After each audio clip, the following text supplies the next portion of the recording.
Today is Wednesday, September 4th, 2019, the one-year anniversary of Roland Martin Unfiltered. Coming up on today's show, we're continuing our coverage of Hurricane Dorian's damage in the Bahamas. We'll tell you how you can assist our folks there in the Bahamas. In Illinois, all charges have been dropped against former Congressman Aaron Schock, a white Republican who got caught with his hands in the piggy bank. So why did Black Democrat Jesse Jackson Jr. and his wife go to jail for a similar crime?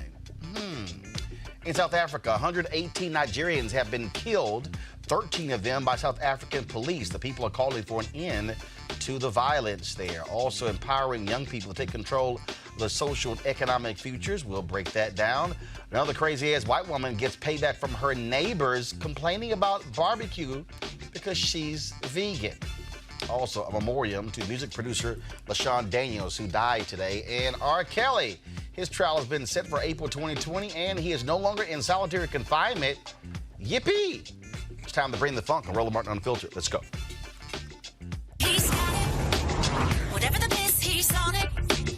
Whatever it is, he's got the scoop, the fact, the find. And when it breaks, he's right on time. And it's rolling. Best believe he's knowing. Putting it down from sports to news to politics. With entertainment just for kicks, he's rolling. It's on go, y'all. It's Roland Martin, rolling with Roland now. He's funk, he's fresh, he's real, the best, you know he's Roland Martin now.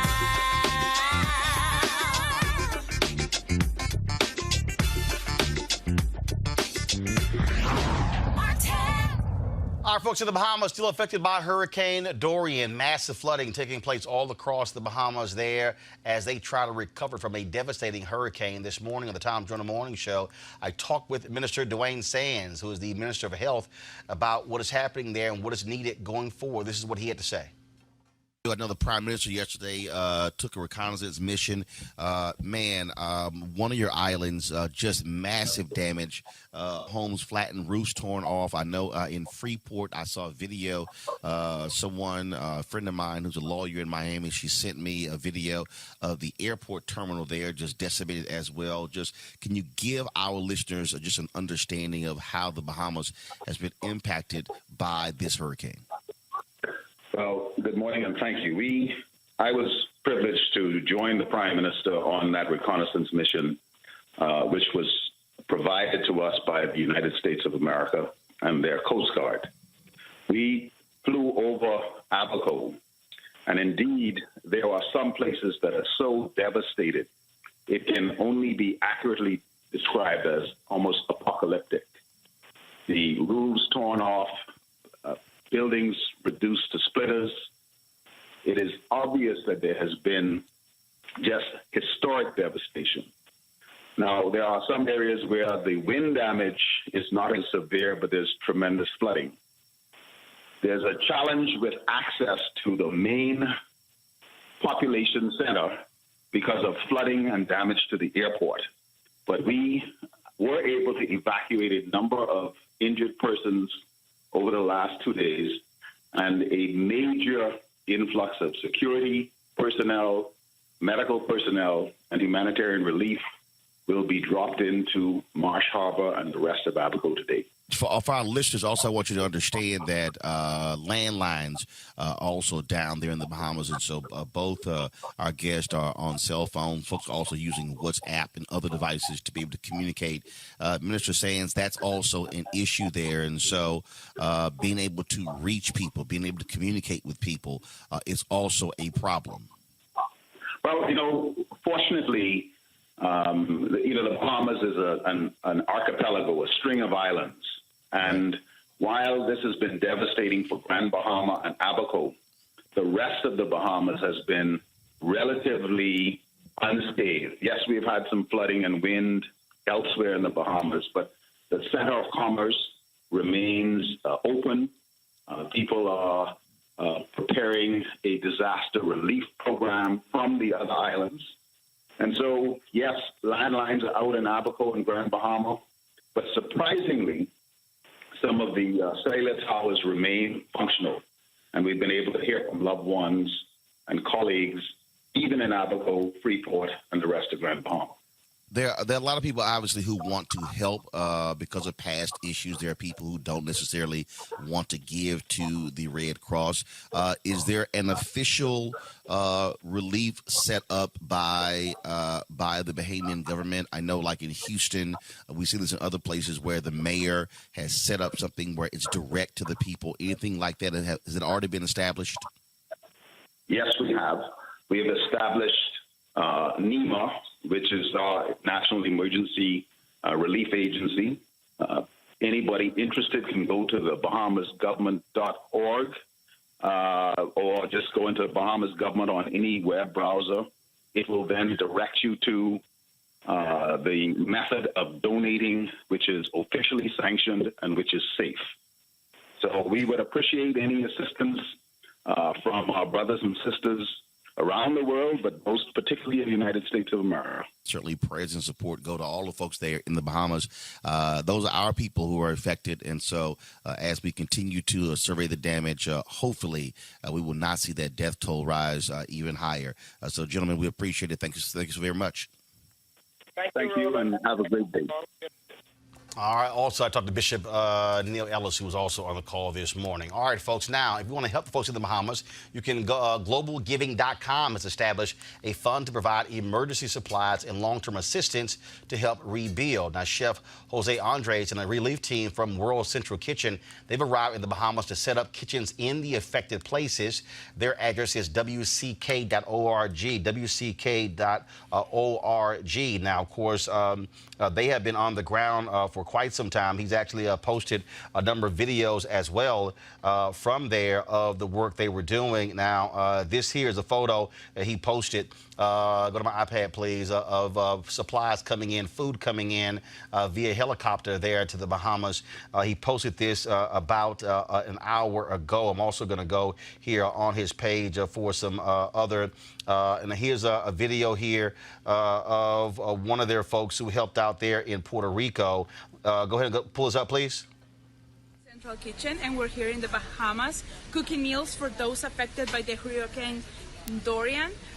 We have already sent thousands of hot meals and thousands of sandwiches out, and we're still working to make as many meals as we can so we can feed a lot of people. Keep posted for more updates. Hello.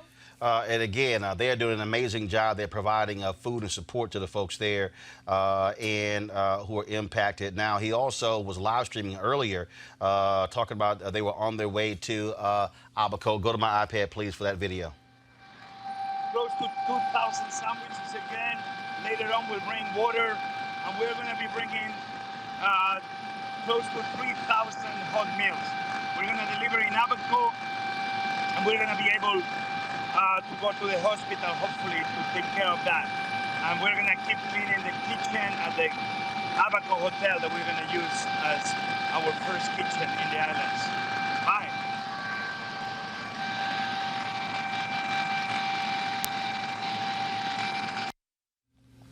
All right, folks. I'm also on a text chain on WhatsApp with the folks who are providing support here in the United States. I'm going to read those in a second. Team Rubicon is a group of military veterans providing disaster relief in affected areas. Their website is rubiconusa.org, RUBICONUSA.org.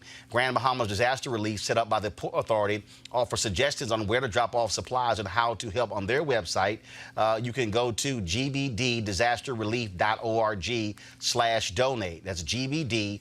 disasterrelief.org/donate. And finally, Charity Navigator offers an even more expansive list of reputable charities working in the Bahamas. Just simply go to charitynavigator.org.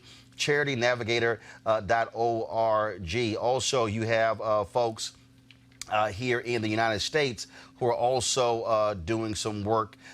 They've got one of the emails that I'm reading here. They've got one group has 250 medical volunteers, 11 doctors, 35 EMTs, 37 nurses, and a host of other first responders who are ready to go to the Bahamas at the drop of a hat. Also, I'm reading here the let's see here.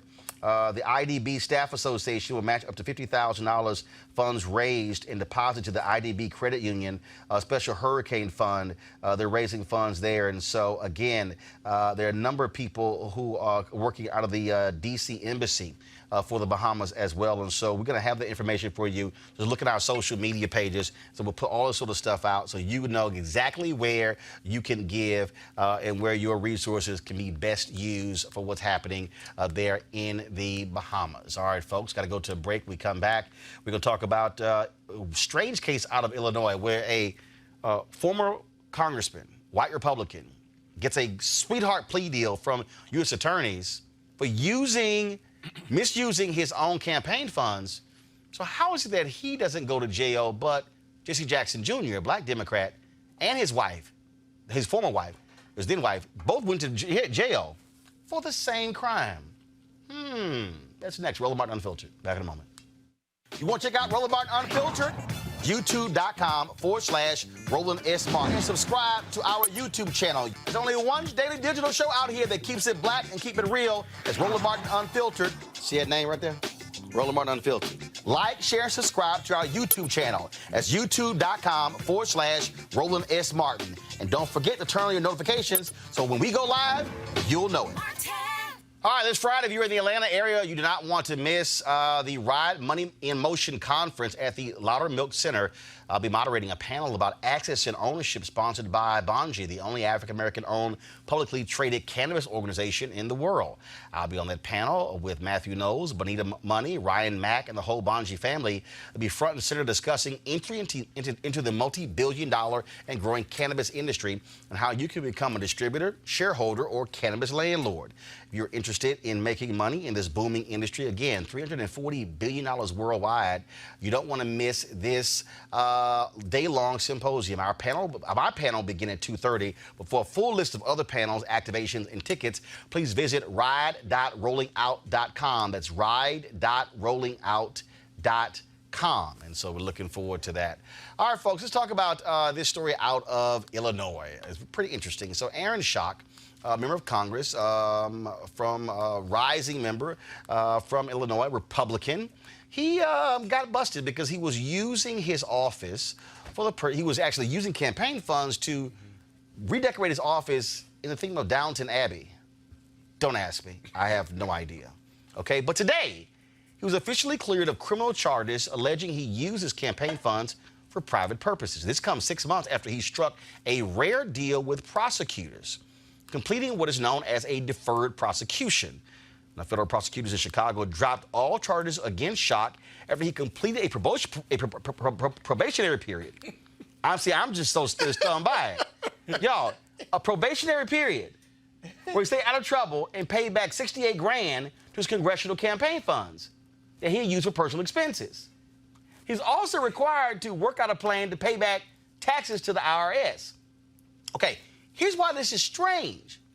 Remember Jesse Jackson Jr., Congressman, Illinois, black, Democrat, accused of using campaign funds for personal use? He went to prison. His wife, who's campaign manager, they said, well, she knew about it as well. She went to prison. So what's the difference here? Let's talk about it with our panel here. Of course, we have my far left, Michael Brown, former Finance Committee member of the DNC. Again, I'm just still trying to explain. He's vice chair, of course, DNC Finance Committee. Also, Monique Presley, legal analyst and crisis manager. And we have A. Scott Bolden, former chair, National Bar Association, Political Action Committee.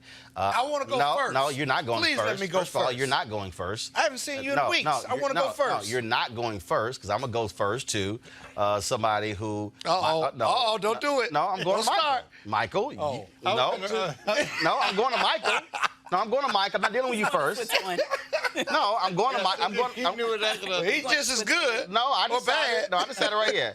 Now, Michael, you had to deal with these issues of U.S. attorneys. Absolutely. When you went to federal prison. Same one as Jesse. Okay, same one as former Congressman Jackson Jr. Is this weird that this guy, that if you look at these two cases, accused of the exact same crime, Schock was hit with 12 charges, Jackson hit with 16 charges. he gets probationary deal. And hey, no sweat. You just pay the money back. You ain't got to go to jail. All charges dropped. I thought you were going to let me recuse myself from this subject. Nope, you can't. You know, you should. In these cases, in particular, with members of Congress, something like that usually goes to the Ethics Committee to be remedied. In this case, obviously, it didn't. It went to the Justice Department, and it was referred to the Justice Department. We know what happened here.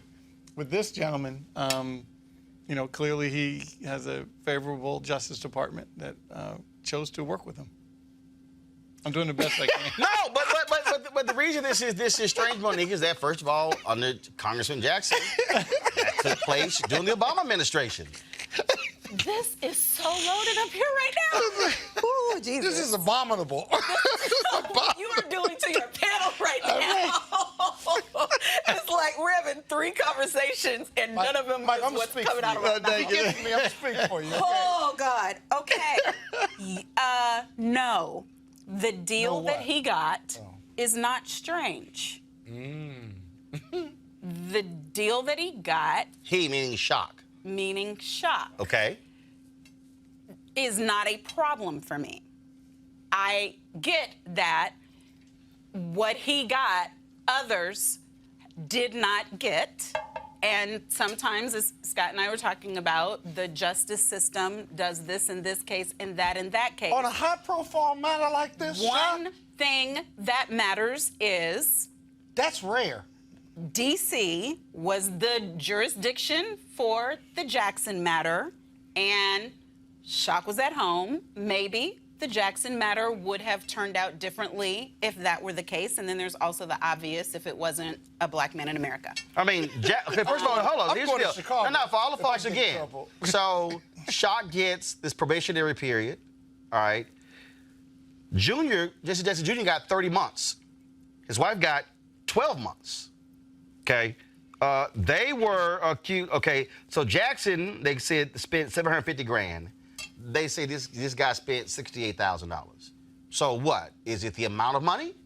But it's campaign funds. Okay, That's a factor. Hold on, go ahead. The amount is taken into consideration. Whether the person who's accused is cooperating or not is taken into consideration. Whether there are mitigating circumstances, which in the Jackson matter there were, but I don't know to what extent that prevailed, that's taken into consideration. If the government, and especially in D.C., it's like this, feels like there's games being played and the matter is being kind of not taken seriously, then it's going to be up to me. It can go another way. But what the justice system is supposed to do is not use punishment to set an example. When you have first-time offenders, even if they are public servants, and as Mike said, some of these things end up being handled in committee, and we don't even know about how many people are charged with things that relate to this. It's not strange, for instance, to be able to negotiate paying back taxes. That's not odd. Right. It's not, you know, there are lots of things. But Scott, here's what's... In a deferred prosecution? Scott, wait. But here's also what's interesting. First of all, the federal judge ruled today, took a few minutes. Shock wasn't even required to even be there. Exactly. He at the crib. Exactly. So here's the deal. I mean, like, damn. So what he pled to wasn't a felony. It was a misdemeanor. And in several jurisdictions, especially on federal law, if you're going to plead to a misdemeanor, you have a proceeding, you don't have to show up in court. In his deferred prosecution agreement, this is Shock, he admitted overbilling and selling tickets and paying base price. He admitted to not paying the IRS. So what he did was mileage reimbursements. Use the money for interior decorating. Right. A charter plane flight to Chicago Bears games, and also the reselling of sports tickets for profit. He admitted it. So they still gave him a deferred prosecution. Now, I granted jurisdictionally, and they moved it to Chicago because the judge in D.C. had a conflict or improper contact with the federal prosecutors here, but why do you move it all the way to his home jurisdiction? You could move it to Virginia, i.e. Manafort, or you could move it to Maryland. Right. But here's the thing about the Jackson case, though. Schock admitted, this is from the Chicago Sun-Times. Read it. Y'all gonna love this. It's right there. Although he admitted to the above accusations, Schock did not plead guilty to any criminal offenses. This is what Schock said in March after the agreement was approved. Quote, there's a difference between mistakes and crimes. Right. And his committee, the campaign committee, which is key here, they pled guilty to a misdemeanor or a felony. So whatever they were doing, he blamed somebody, and George Terwilliger, his very fine defense counsel, convinced them that the company, the campaign finance committee, would take a hit and he'd get this deferred prosecution. But what makes it worse, despite the competing jurisdictions and U.S. attorney's offices, is this. Jesse Jackson Jr. had mental health challenges during the period of the time he allegedly committed, well, he pled guilty, he committed these crimes, and that played no factor. Schock had all his faculties, and Jesse Jackson Jr. didn't have all his faculties and still got 30 months. And his wife, who is the first crime she ever committed, tax evasion or failure to pay taxes. First offense. They could do that civilly. They did that criminally. She got 12 months, which means she had to do 12 months. If they gave her 12 months in a day, she could do 80% of it. Now, granted, that was in D.C. The other one's in Chicago. Schock's in Chicago. If you ever get in trouble, ladies and gentlemen, go to Chicago. No, if you ever get in trouble, be a white Republican. And go to Chicago. Go to Chicago. With Jesse Smollett, though, at the state level, he walked, too, on one of these deferred prosecution bills. But again, though, I mean, look, if you want to compare things, the bottom line is this goes to this whole issue people raise that if you were a black politician, you can look at the number of years that William Jefferson got. You look at the number of years that Kwame Kilpatrick got. There are just a number of cases folks bring up where you see where white politicians have committed crimes, have gotten relatively few years, but then all of a sudden the book, this kitchen sink and everything thrown at black politicians. Absolutely. Monique, you got something to say? We could look on your face. I'm just trying to understand. Well, listen, it makes... I said Monique. My middle name is Monique. I said Monique. Okay. Monique, Mike, y'all... There's no way I can disagree with what you're saying. Exactly. Scott is incensed, but and rightfully so. My only point was. Somebody on YouTube did say, why is Scott's voice so high? But go ahead. We should. I was joking about my middle name being named. That's what I said. Those deals, and that's why I said initially what he was offered really isn't the problem. The problem is that when one of ours is on the carpet for something. But listen, our own community doesn't back up our own when we get called on the carpet for something. We push on pedestals, and then there is a problem, and then we let people fall way, way, way, way low, and we look at them like it's a spectator sport. And that's never going to make for the type of justice that a black man in America deserves, which is the same amount of discretion, the same amount of understanding, the same amount of no criminal record, first chance, deferred adjudication, mental illness, whatever the case may be. But it starts with the discretion. You can't look down unless the prosecutor, federal or state, is giving discretion. And I guarantee you, Jesse Jackson Jr. or Michael Brown couldn't get that deal in D.C. or anywhere else. That's the injustice. If you're going to give deals, you're giving deals. But give him a deal. Give me a deal. Give Roland a deal. That's really what we're talking about. And prosecutorial discretion varies from jurisdiction to jurisdiction, even though the U.S. Attorney's Office is all on the DOJ. Broad discretion. That's what we got to fix. That's why voting matters. That's why prosecutors matter, because you put prosecutors in, and that's why the president matters. Final comment? Well, some have said that the previous administration's Justice Department targeted many more people elected people of color than the administration before that. You mean the Obama administration? Oh, did I say previous? Yes. Yes. Sorry. I just want to make sure we're talking about the same one. You couldn't get away with Oh, yeah, he was too quick with it. Yes, that one.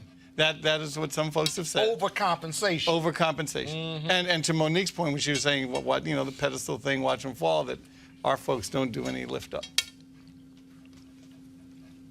Well, Y'all know all let me these just books. say That's this. all I'm saying. All right. You need to do more about this, Roland. Next topic. Jesus. Oh, my comment on it. I ain't never. We all got I'm trying to connections to the understand can. I why don't care. 3 black lawyers scared. I'm just trying to understand. I'll I'm let it like, go. the show's called Unfiltered. They like, normally they just running there, yak, yak, yak. And I was like, okay, next topic. Especially this one. All right. Monique. It's amazing how nobody want to talk about this subject. I wonder why. I talk about it. All right, y'all. Last week, there was a massive protest march in different parts of Johannesburg, South Africa, targeting foreign nationals. The crisis erupted as a result of the murder of a taxi operator alleged to have been killed by a Nigerian. Now, the president of South Africa has condemned the continuous killings of Nigerians in South Africa, warning it would no longer be condoned.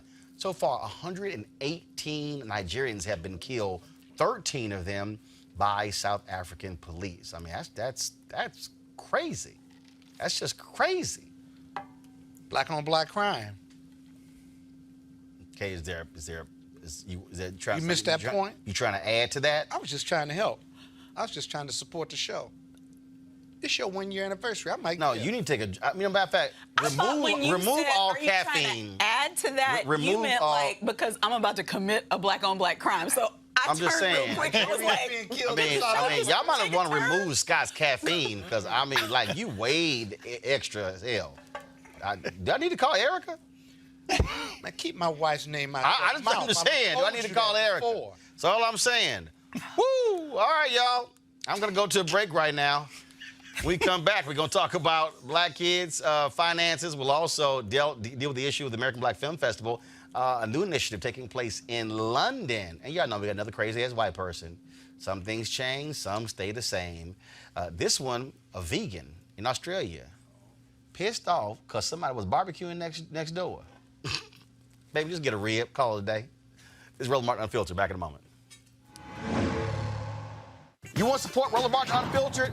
Be sure to join our Bring the Funk fan club. Every dollar that you give to us supports our daily digital show. There's only one daily digital show out here that keeps it black and keep it real as Roland Martin Unfiltered. Support the Roland Martin Unfiltered daily digital show by going to RolandMartinUnfiltered.com. Our goal is to get 20,000 of our fans contributing $50 each for the whole year. You can make this possible. RolandMartinUnfiltered.com. Hey.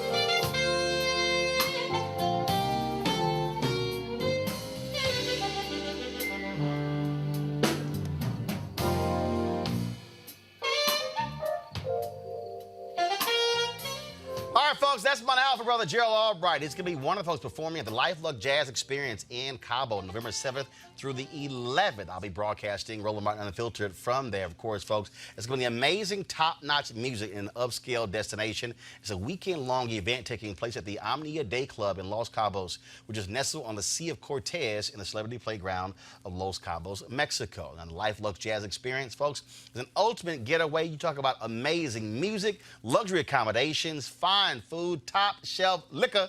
They say libations, but y'all don't know what the hell that means. And, of course, Scott don't, but he know that's just liquor. That's just liquor. It's liquor. Liquor. Of course, golf, spa, health, and wellness options, and a lot more, folks. There's going to be some of the big names in jazz on the second annual Luxe Jazz Experience. Is also going to have all sorts of different events, many concerts, including the Spirit of Jazz Gospel Brunch and the Jazz Sunset Cruise. Confirmed guests, comedian actor Mark Curry, as I said, Gerald Albright, Alex Bouillon, Raul Madan, Incognito, Pieces of a Dream, Kirk Whalum, Average White Band, Donnie McClurkin, Shalea, Roy Ayers, Tom Brown, Ronnie Laws, and Ernest Quarles. As I said, I'll be broadcasting Roland Martin Unfiltered from there that Thursday and Friday, and so you get to also be a part of our show audience. If you want more information, go to LifeLuxeJazz.com, LIFELUXE Jazz.com. It's going to be a great time. Love to see you there. Packages beginning around $1,300. Go up from there, and so we would love to see all of you there. Again, go to luxejazz.com, LIFE. Jazz.com. We're going to have a fantastic time, and I can't look forward to it. And it's sort of like a pre-birthday celebration for me. My birthday's November 14th. We'll be there November 7th through the 11th, so really looking forward to all of that. All right, folks, let's talk about my good friends at the American Black Film Festival. And, of course, every year we go to ABFF doing all sorts of coverage from there, but now they are doing some new things. Okay, and so they're going to be now doing an event taking place in London. In a moment, we're going to be talking to Jeff Friday, of course, who is the founder of American Black Film Festival. And so we're going to chat with him in just 1 second. But of course, you know, every year we're there at ABFF. This year we were there for the red carpet for the movie Shaft. Last year it was, of course, the remake of a film as well. What was the movie we did last year? First of all, no, Shaft was this year. It was a whole bunch of movies. The Superfly was last year. And then, of course, we caught up with Rick Ross and so many other different people. And, of course, this year, also, you had The Godfather documentary on Clarence Avant via Netflix, talking to Reggie Hutland and others. And so now, ABFF, they are going to London. Now, joining us right now is Jeff Friday. Jeff, what's up? What's up, brother? Can you see me? I can see you. Good chatting with you. So what's up with this London deal? Explain. You know, we've been trying to spread the good gospel about Black filmmakers from around the world. And I think that, you know, our power, when you look at what we've done in the United States, you know, really the next frontier for us was connecting Black people from throughout the diaspora. So we kicked off this ABFF Global Film Series a few weeks ago, and we got our first stop in London in September 27th. We're really excited about that, Roland. And when you talk about going global, first of all, we're seeing all sorts of things happen all across the globe. You look at the films being made in Nigeria. You look at what is now happening with folks in other countries. When you look at, again, upstart filmmakers who are really telling stories about people of color. And so this, I think, is certainly something that is unique to be able to collaborate and connect with those filmmakers in the African diaspora. Absolutely. You know, and we were trying to, my model is to always find partners, man. I think that, sometimes people criticize us and they say, well, you guys are only promoting Black people and Black imagery. But I think that we need that. You know, I'm not embarrassed or ashamed that what we wake up to do every day professionally is promote Black culture and the strength of Black community. Really happy to have Sony. Sony Pictures is sponsoring this tour for us, man. I really got to give them a big shout out because we can't do this without corporate support. And our motto has been, bring in big companies and promote inclusion and diversity in entertainment with partners like Sony and like HBO on the side of the film festival and things like that. So, man, listen, we're going to only get better when we unite. And again, what's most important to me and Nicole and our company is that Black people start to support each other. And we're hoping that the ABFF series will be just one step in African people from around the globe working together and being more united economically and creatively. How does this also change the game, if you will? Because when you talk about what is happening with film, when you look at how all of these companies all of a sudden have realized, oh my God, Black people and Black stories. When you look at the streaming services, how Netflix is really taking a page from what HBO did, what Fox did in building their following, frankly, around Black content. You would think Amazon Prime Video will wake up and realize that, Hulu as well. But then also when you look, again, Black Panther makes more than $1 billion. Now they're planning a second one. I was reading a story the other day where they're planning another company, I guess it's DC Comics, are planning to have a Black Batman. And so it's all of a sudden you're gonna have all kind of Black superheroes, but the ability to be able to also go international, I think, is also key, because that was the excuse that Black folks, we knew it was a lie, but the reality is you can't have the world 2/3 people of color then somehow say, oh, these stories don't translate across the pond. And beyond that, you can't have every hip hop artist makes most of their money and does most of their touring outside the U.S. So you also can't have Black jazz musicians in the 60s, and everywhere you travel outside the U.S., you see hip-hop fashion, and everything Black and everything inspired by Black culture travels outside the U.S. But Hollywood has tricked us, and they told us that black film and black culture doesn't travel in film entertainment. That's absolutely not true. You know, everywhere you go, they're watching Martin, or they're watching other black, you know, they're watching Queen Latifah. What was the show with Queen Latifah? Living Single? And Living Single I was in Africa. Living Single is popular in Africa. Living Single and young people in Paris talk about that show. Those are iconic classic shows there too. So Hollywood has tricked us, Roland. This institution, this industry has told us we're not going to invest money in your films and your content. We're not going to pay you like we pay Brad Pitt and these other people because your stuff, your culture doesn't travel. So we can't make as much money on it. So we got to keep you in this $7 million box for a feature film. Absolutely not true. Black Panther proves it's not true, and everything else followed. Hidden Figures proved it's not true. Get Out proved it's not true. Us proved it's not true. So our series is about really, but we got to keep beating the drum. Like we can't say Black Panther made $1 billion and then stop, right? We got to have little successes and continued successes along the way.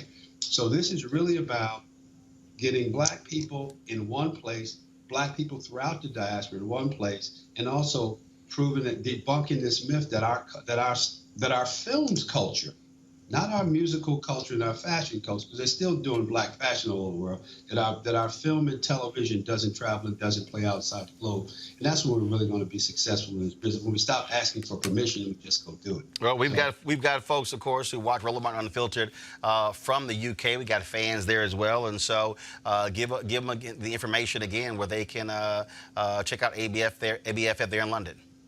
Yeah, so you can go to our website. Our website is abff.com, and there's a pop-up right when you get there that takes you to the portal that you can get tickets and find out more about the. We're expecting 3,000 people for our first year in London, so abff.com, and then there's information right there to tell you about it.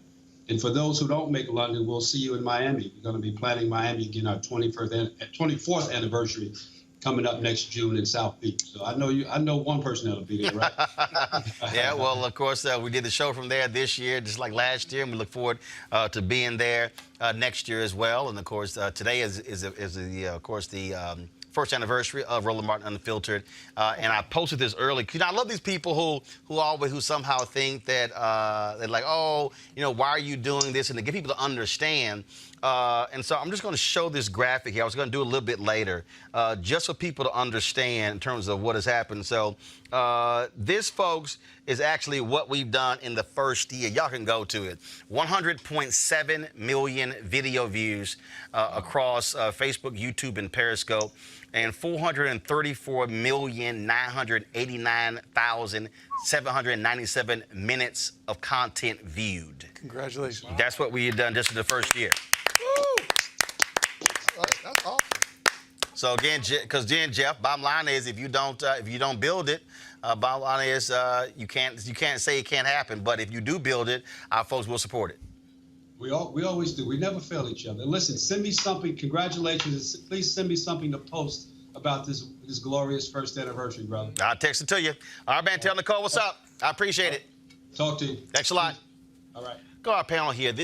What they're doing, I think, is critically important. But again, what we are seeing is, like, I was on this conversation late last night, and with someone who's in media, but this is not what they sort of fell into it, and I was trying to explain to her the power of media. First off, media is America's greatest export in terms of our movies, in terms of television shows, in terms of music.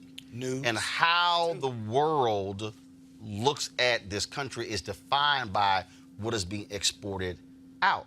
And I tell people all the time, the reason I like when I go after certain people who say stupid stuff on television is because I understand the power of words and images and how they can completely frame a conversation. And I think what we are seeing now with the internet, what we're seeing now with streaming services, the gatekeepers who control this before, frankly, they're going crazy because they no longer can contain it. They no longer, whether it's a movie, whether it's music, whether it's shows like this, it used to be they decided who got shows. They decided who were guests on shows. They decided what the news was. Huge demand for content, and the content is what they can't control anymore. I get questions all the time in regard to this show. I've seen you on Roland Martin Unfiltered. Why is he doing that? You said that earlier. I get that too as a regular guest. And I said, listen, you know, he controls his content. He controls the time, place. He gets the guests, so he controls all of that. Why not? He gets sponsors too, if you will. And so instead of trying to be in mainstream network, you've done that already, right? But you've also created a platform for black voices, whether they're lawyers, whether they're political commentators. You can look across the board and see who's on main networks and cable and who still come here, but they started off here and did a lot of work with you in black media. And I hate that term, black media, because all media is media. But I think the fact that the internet and these social media platforms has helped our people, our communities a great deal. And so you can't be controlled anymore unless you just want to be, which is if you want to wait for a deal with ABC or NBC or CNN, you could certainly do that and work that. But you got to be picked. And the odds of you being picked versus you doing your own show or doing your own commentary or blogging, and it can get out there worldwide, is very real. So why wait? Monique, you look at Justin Bieber. I saw the story the other day. I mean, he didn't wait for a record deal. He was a YouTube sensation. And all of a sudden, somebody's like, okay, we got to sign him. And that again, to me, is what is amazing, because I think one of the things that has been very interesting over the last year, I really love jacking with the haters. Because, see, I've had people who say, oh, that's nothing. We saw this video that you had on YouTube and it had 200 views. I'm like, well, you do know we live stream the one show 8 times. And so I don't care about the one video. And then people, of course, were hating, saying, oh, well, your number's not real. I said, see, here's the beauty of YouTube, Periscope, and Facebook. The number is right there. Like it says in the left-hand corner, 8.4K views or 20,000 views or 200,000 views. I said, get a calculator. And so my deal is, if you want to dispute the numbers, feel free to go back and count yourself. And the thing is, trying to get them to understand, stop living by white validation. That somehow you're validated because you're on a network. Just like I've told people, you're not validated as an author if you sign a deal with HarperCollins. The moment you got a book and they got an ISBN number, your ass an author. Yeah. If somebody pay you for your book, you an author. But so many people live by this need to be validated by somebody else that they, frankly, are allowing their talents to go wasted. Yeah, and first of all, congratulations, Roland, on your 1-year anniversary. I mean, I personally, just in watching the trajectory and the journey of your career, am inspired to do more. As I tell you privately, I want to say publicly, I mean, we need more examples of this, at people who just do what they do, you know, and for you, that has always been journalism. And it's who you are, it's what you do, and I think for all of us, we need to reach that. What hit me in the interview is, before it was like, you have free speech, but it doesn't matter if there's one megaphone and you got this one group of people who control that one megaphone. And so I can say whatever it is I'm gonna say, but if my voice can only reach the 2 people on the sides of me, then is my speech really free? Sure, I can say it. To me, YouTube, internet, digital platforms have leveled the playing field. There are no excuses. Your platform is in your phone. You know, so if there's anybody who wants to do good, if there's anybody who thinks they can sing, if there's anybody who wants to do a startup, I'm watching people 23 years old who are in joint ventures that are garnering millions of dollars, and I'm like, nah, girl, no excuses. Steven Soderbergh shot an entire Netflix film, Michael, with an iPhone 6 Plus, 7 Plus. The whole film. Yeah. Now you got to learn how to use it, but he shot it with an iPhone 6 Plus and a 7 Plus. And again, for the people who, and it kills me, because I was talking with somebody, and I use this example all the time when somebody's like, well, when you gonna get a real show? Here's what's interesting. Fox Nation, because just for y'all to understand, when I launched it, people said, are you crazy? What are you doing? You can't do that. In the year, so first of all, when they canceled TV One, the announcement was early December 2017. Last show was, I think it was December 20th or something like that, okay? So that's when I said we're going to overdrive. So this has really been from December 2017. We launched September 4th, 2018. There are people who are saying, what are you crazy? Are you doing it?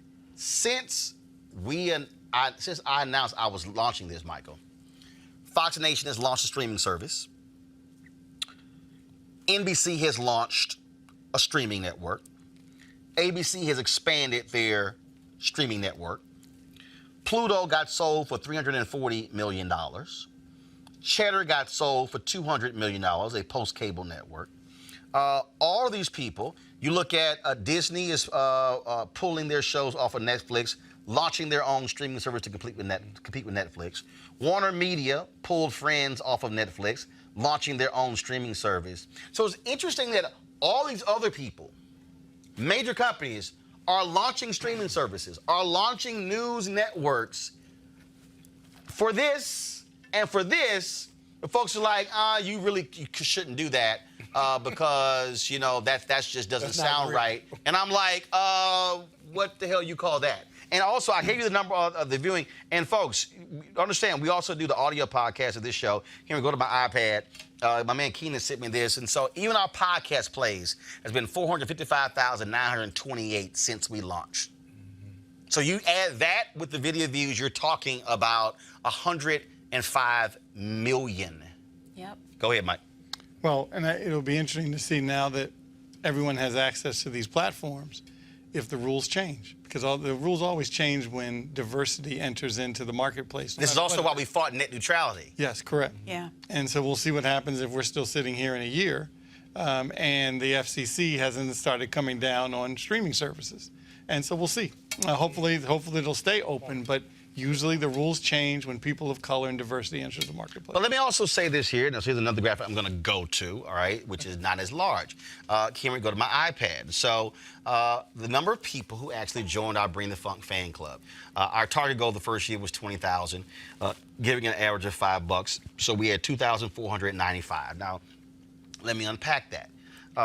The reason that's critically important because, again, you can't say, oh, man, it's great that we get to say what we want and we get to hear stories that we don't hear elsewhere and we get to hear voices that we don't hear elsewhere.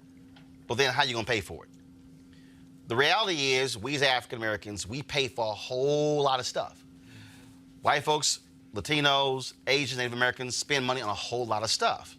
The thing, though, is, what are we spending money on? And so when I asked for folks to join our Bring the Funk fan club, giving an average of $50 for a year, some people actually gave more than that. Some gave $100, $250, $1,000. Had a 92-year-old black woman who, and I'm going to pull up in a minute, who before we launched sent me a check for $500. She was 92 years old in Long Island, New York, and she said, your voice matters. That comes out to folks $4.19 a month.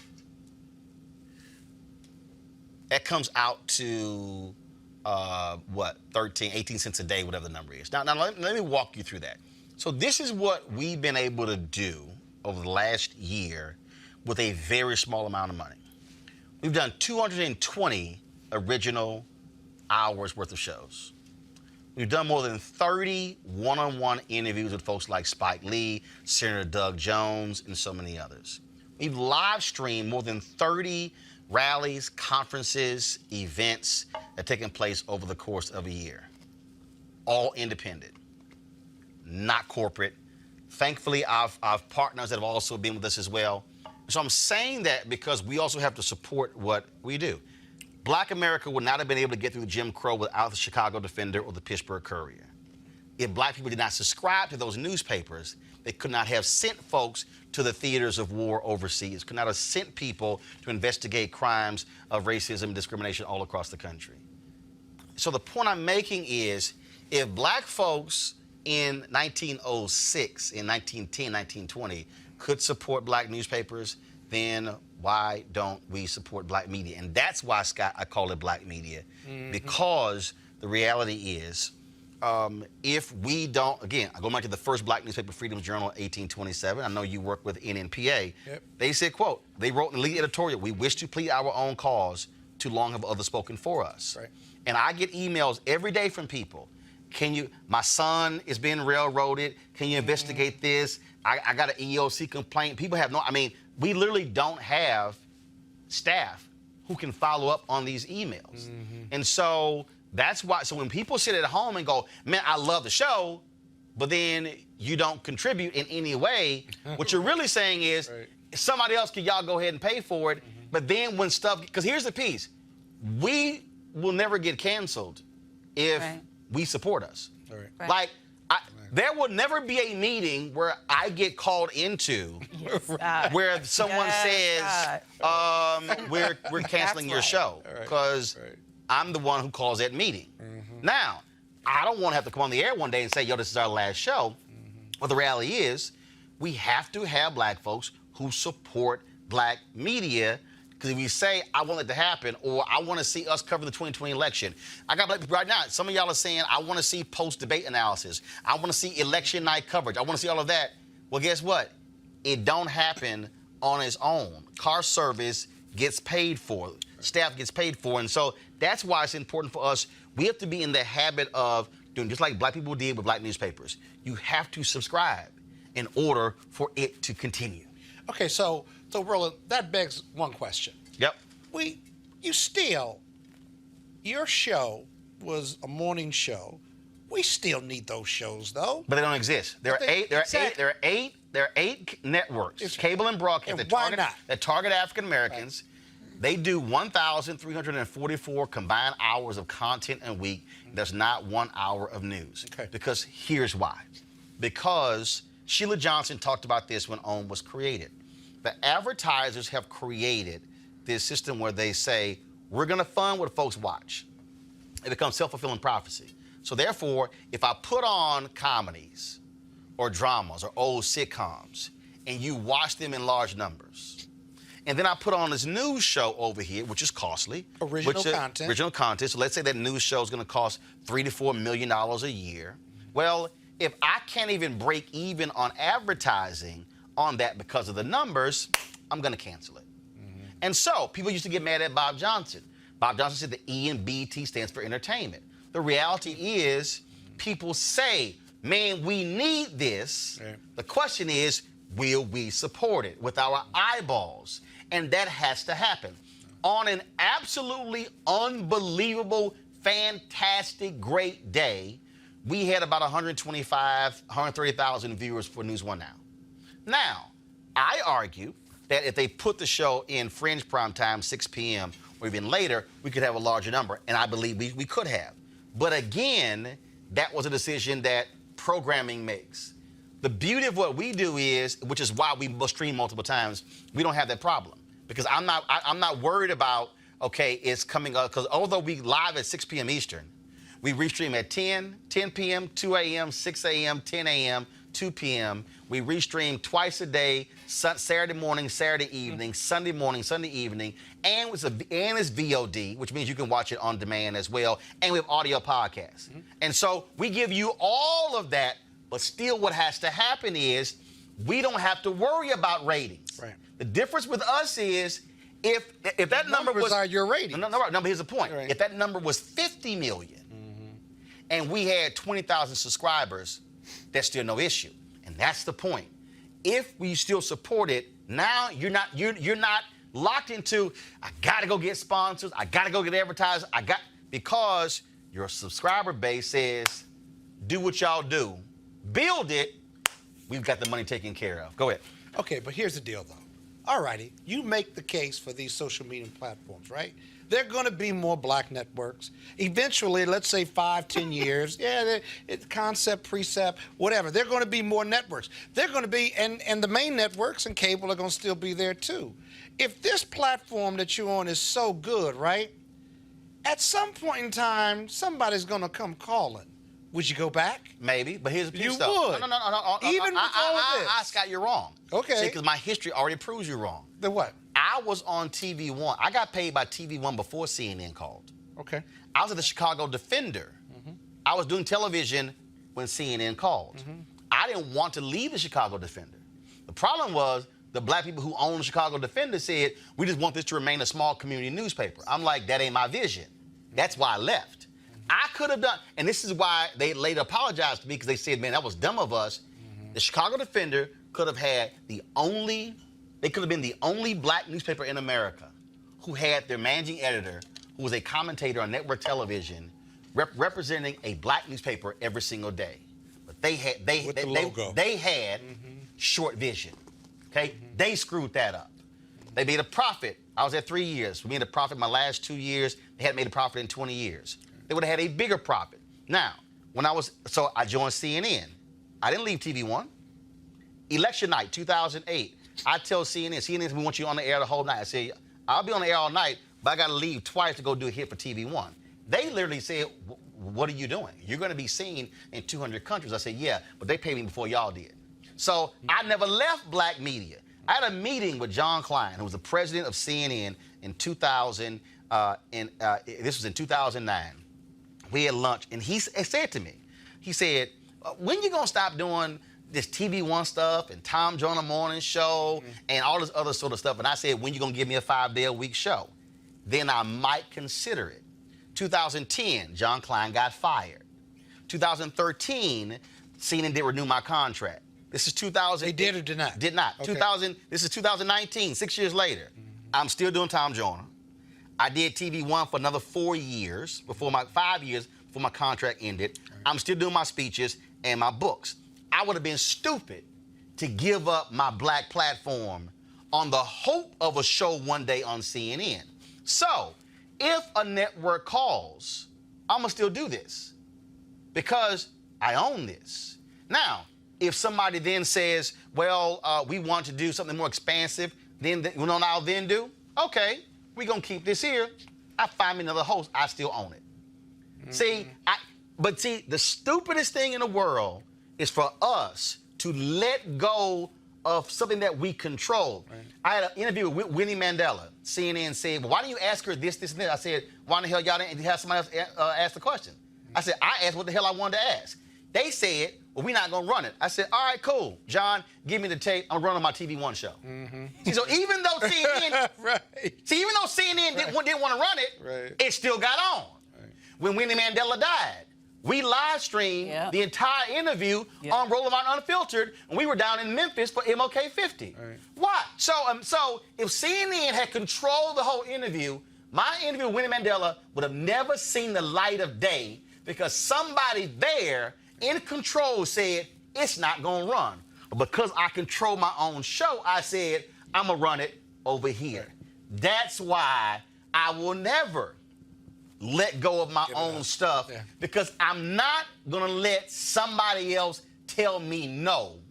I'm going to say, fine, no for you, but not no for me. Monique, go ahead. But Roland, I guess. And Jackie, no, I'm coming to this guest next because because this guest ties into this topic, and so just give me 5 more minutes. Monique, go. What can we do though to get the message to people who may be watching now about putting your money where your mouth is in terms of what you say you value? Because when the 1619 Project came out last week, who was it that was running it? Nicole Hannah-Jones. She put a tweet out just amazed at the people who were complaining about it not being free.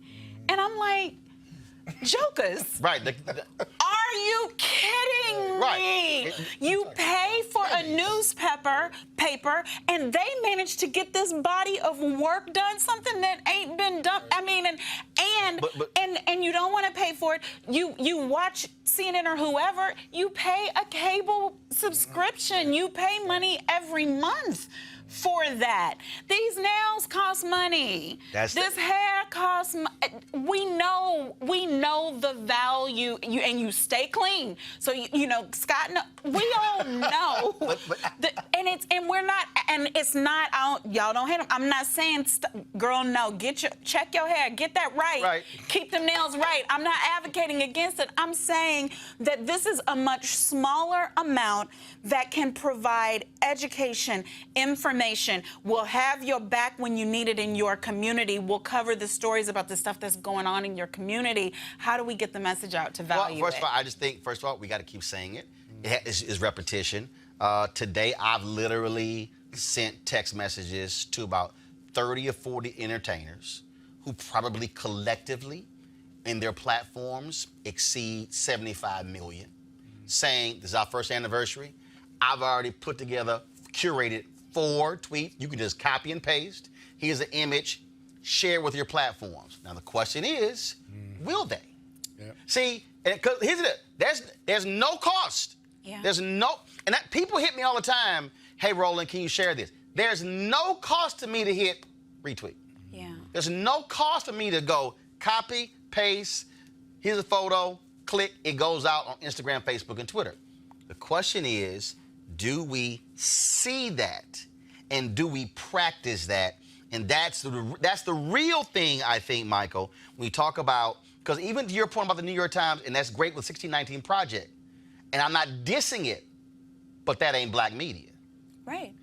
That ain't going to black folks. All I'm saying is that's an amazing package put together. But I told y'all, we did 220 hours of Daily Show. Yeah. Throw in the 30 to 40 1-hour interviews, throw in the rallies we covered. If I tabulate, and I'm going to have my guy tabulate it, Keenan's probably going to go crazy. I will dare say we did 400 plus hours of black targeted content. There's no black network that can compare. And I dare say, on the news side, there's no black website. The Root, BT.com, Media Takeout, go down the line, that did black news. I'm not talking about entertainment. And that's, I think, what people have to understand. Michael, final comment before I go to my next guest, because this ties into it. I'm going to co-sign for what Monique and Scott said, and frankly, what you said. I know Jay has your guest on hold, so I'm just going to tell you, you're a pioneer, and congratulations, and to have the courage when the other folks do come at you to say, I'm going to keep my other stuff. And that's what I think is, when you teach your class in communications or media, you need to tell young folks, hold on to your own thing that you own. Which is also why many of those networks don't call me. See, I need people to understand, because I need some of y'all to understand. Unbought. Because literally, I had somebody who told me, so I had a very influential person, black person in media, say, Roland, you know you got lots of enemies in mainstream, because I understand the power of controlling your narrative. Right. Yep. And I've never allowed somebody else to say, we're going to pay you X amount. Will you leave? Nope. Because there will come a day when they say, nah, we're not going to run that story. And I'm just sorry. I am just not going to ask somebody that don't look like me, can I go cover the Image Awards? Can I go cover American Black Film Festival? Can I go cover MLK 50? Do y'all understand? That wasn't a single cable news show that was in Memphis that broadcast their show. Unless the Hope did the newscast from there, we were there Monday through Thursday. They were only there that anniversary date. What I'm trying to say is this show matters because we don't have to ask anybody else, can we? If the funds were there, we'll be on a plane in the Bahamas. We would do our show from St. Thomas. We would do our show from African nations. We have to understand black newspapers, Robert Abbott, The Defender, A.I. Scott, Atlanta Daily World, they own the papers and they determine what they covered, which is why we celebrate them today.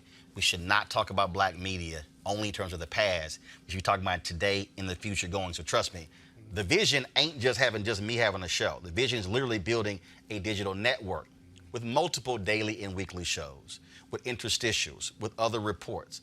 Oh, I have a list right now, y'all, of 25 people who I will call in a heartbeat to do that. But you got to have a successful one before you go to 2. And speaking of that, our next guest talks about this whole issue of how to begin to close the economic gap and teach young people about building wealth. The People's Alliance for Justice is partnering with Nick Cannon to sponsor a seminar on taking charge of your future. Joining me right now is Reverend Shane Harris, founder and president of the People's Alliance for Justice. And Shane, I wanted to have that conversation because, again, it does till right into exactly what you're doing, getting people to understand if we have the intellect and we know how to use the technology, why are we asking somebody else for permission? Right. And you raise a really good point, Roland. First and foremost, let me say congratulations on your 1 year. And it's good to actually be on on this 1-year anniversary. It's an honor and a privilege. And I appreciate you for being one of the few who actually gave me a voice to start. I started, in fact, during the Alfred Alongo shooting, having the opportunity to come on this show and talk about how California was leading the nation in police shootings. So Shirley, I'm thankful to be here. And let me say this, the People's Alliance for Justice is a new national civil rights organization that we've birthed. You know, I was proud and honored to be trained up by some of the best, Reverend Sharpton, you know, as a mentor and someone who really sort of taught me the real, it was my training ground at National Action Network and really understanding how organizing works, which is a whole nother level of really getting our issues forth and really organizing around them. And so the People's Alliance for Justice now, which I founded here in California, we're headquartered out of San Diego. We have chapters across the state and coming into Atlanta and Dallas and Phoenix, Arizona. The People's Alliance for Justice, we're having our national headquarters opening here in San Diego, and we're honored to have our good friend and partner, Nick Cannon, who is a San Diego native, and he's joining me on this endeavor for a few reasons. One, he's coming to make it clear that, you know, he and others are behind this movement of the people, you know, and that he's behind this movement with the People's Alliance for Justice, and he's behind me. But he also is coming because he wants to ensure that we, you know, are really discussing what must be done. 400 years since the first slaves were dropped off in Virginia from Africa. And let us be very clear, this moment of the 1619 Project, which Nick is, you know, proud supporter of with the, you know, with the movement that he's pushing across the country and the commission on you know, reparations and some of the dialogue that he's having across the country. He is really trying to raise the fact that exactly what you just said, that we must own our own again, that we must bring young people up understanding that we can own our own and we can be in full control and charge of what we're saying and what we're doing.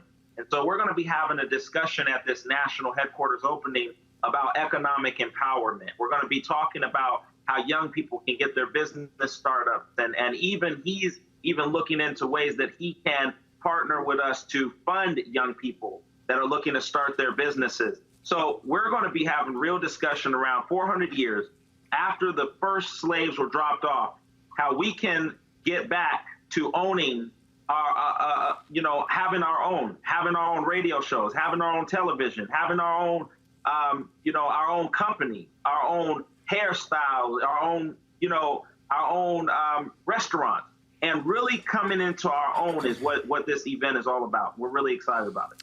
Where can people get more information? People can go to peoplesallianceforjustice.net. There they can find out exactly what we're doing. They click on the top of the page. They can register for this event. This event is open to the public. We know that some are coming even from across the country. We're expecting many from across California to cut this ribbon with us. And if they want to know more about the People's Alliance for Justice, they can go to peoplesallianceforjustice.net. Our mission is solely this, Roland. The People's Alliance for Justice is a national civil rights organization founded to keep Dr. Martin Luther King's dream alive by taking direct action with a balanced standard of justice for all, no matter what race, gender, criminal record, sexuality, or citizenship. We are on the move. We've got the first national initiative as a civil rights organization around foster care called Every Child Heard. And so if people want to know more about what the initiatives and the things we're going to be taking on nationally and how this event, you know, brings forth what we're going to be doing, they can go to peoplesallianceforjustice.net. We're looking to plant chapters in your city, wherever you are, because we understand that this work is critical and we must keep this movement going. It cannot end with the civil rights leaders before us or those before us. We must be the ones to take up the mantle and keep this movement going. And so you're seeing it across the country, leaders coming behind leaders, leaders being raised up by leaders, taking leadership. And so we're really excited about this endeavor and really appreciative of Nick Cannon partnering with us. All right, then. Well, Shane, we surely appreciate it, man. Thank you so very much, and good luck with it. Thank you. All right, folks. Tomorrow on the show, I'm going to play for you when we were at Operation Global Hope Forum last year. T.I., there was a panel with John Bryant, T.I., Emmanuel Lewis, Chris Tucker, and a couple other folks. And there was something that T.I. said. He said, we have to monetize our culture. And you heard me mention Black Panther. And phenomenal film. But the reality is Disney made that $1 billion. Yes, African Americans directed it, were in it, people start in it. Why am I making that point? Because America, let me just so, cause this really hit me when I was watching the Sam Cooke documentary on Netflix, which was an amazing documentary. Here you had a leech of an agent who stole Sam Cooke's music that he produced. So first of all, we were stolen from the motherland, shipped to America, till the soil, build the country for no money. Freed, given no land.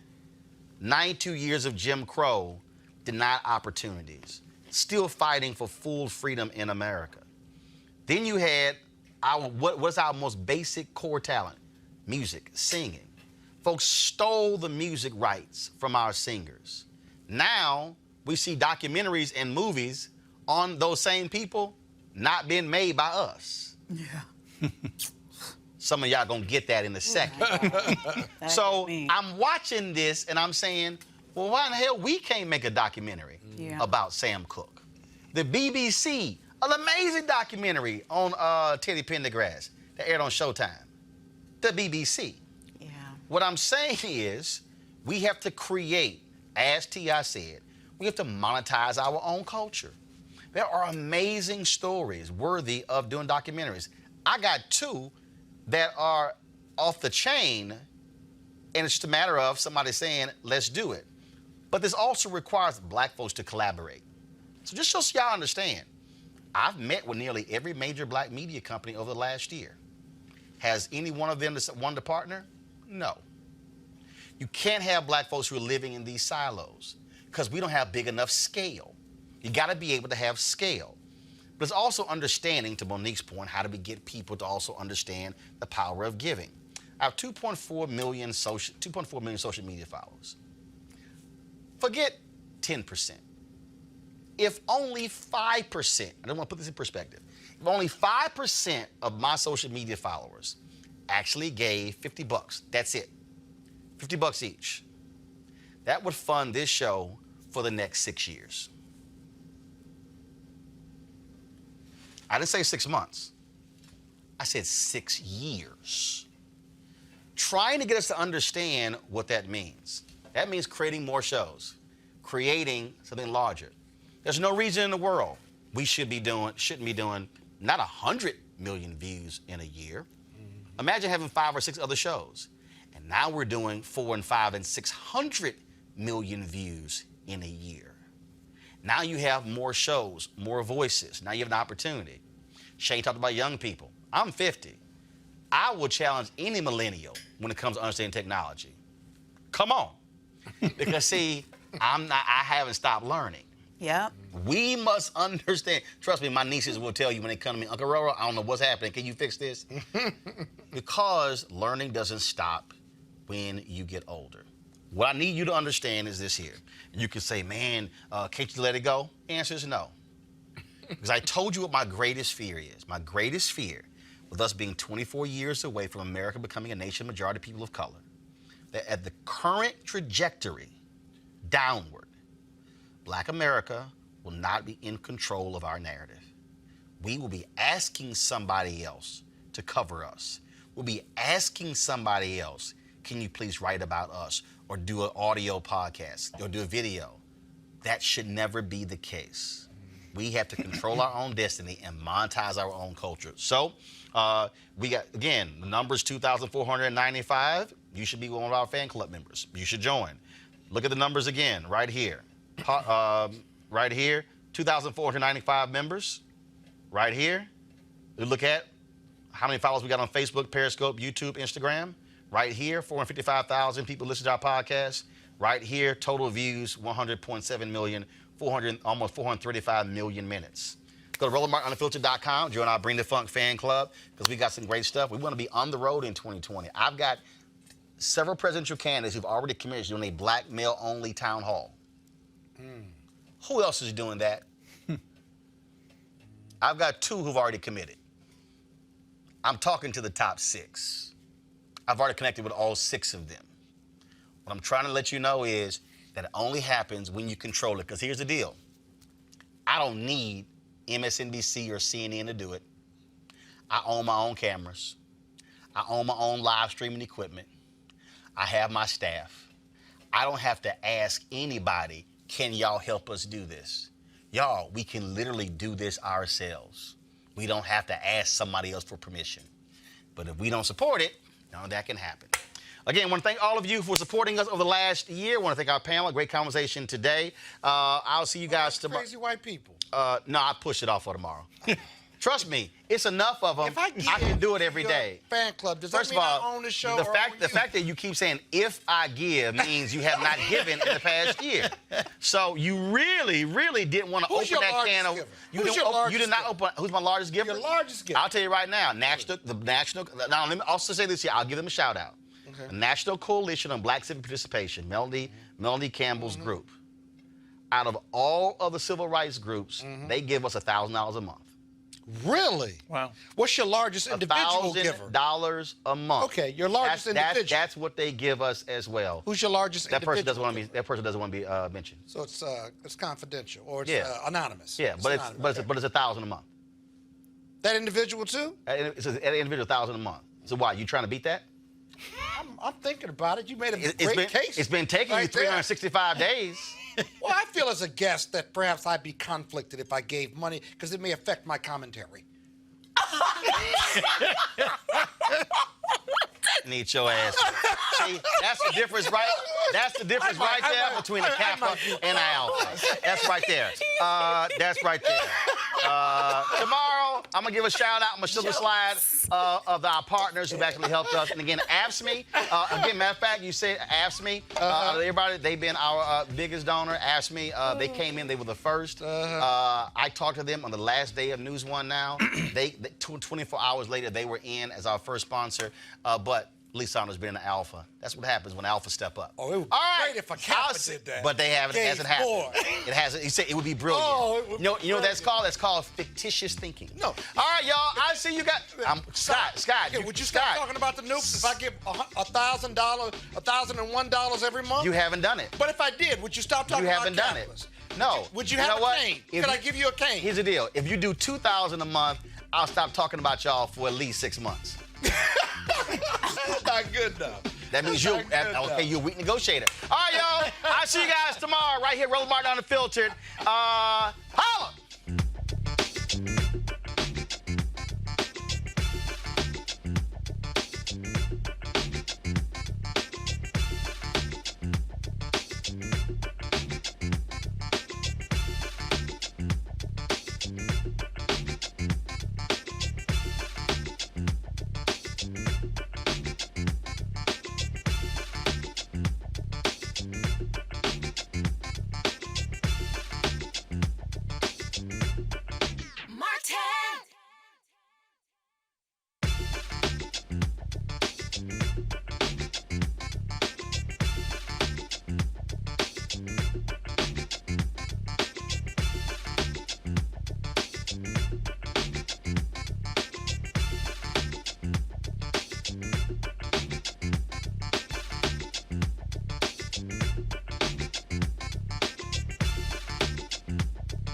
You want to check out Roland Martin Unfiltered?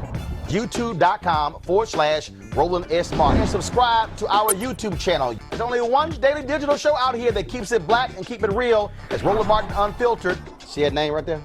Roland Martin Unfiltered. Like, share, and subscribe to our YouTube channel. That's YouTube.com/Roland S. Martin. And don't forget to turn on your notifications so when we go live, you'll know it. You want to support Roland Martin Unfiltered? Be sure to join our Bring the Funk fan club. Every dollar that you give to us supports our daily digital show. There's only one daily digital show out here that keeps it black and keep it real as Roland Martin Unfiltered. Support the Roland Martin Unfiltered daily digital show by going to RolandMartinUnfiltered.com. Our goal is to get 20,000 of our fans contributing $50 each for the whole year. You can make this possible. RolandMartinUnfiltered.com. This is Diala Riddle, and you're watching Roland Martin Unfiltered. Stay woke. This is Director X, the director of Superfly on the red carpet, or the black carpet, and you're watching Roland Martin Unfiltered. Yo, what up, y'all? This is Jay Ellis, and you're watching Roland Martin Unfiltered. Hi, I'm Chaley Rose, and you're watching Roland Martin Unfiltered. I'm Lex Scott Davis, and you are watching Roland Martin Unfiltered. Hey, what's up, y'all? It's your boy Jacob Lattimore, and you're now watching Roland Martin right now.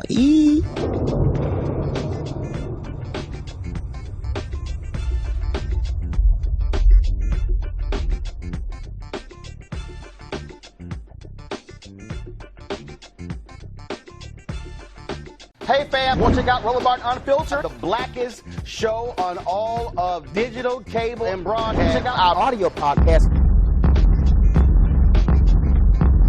There's only one daily digital show out here that keeps it black and keep it real as Roland Martin Unfiltered. Press play.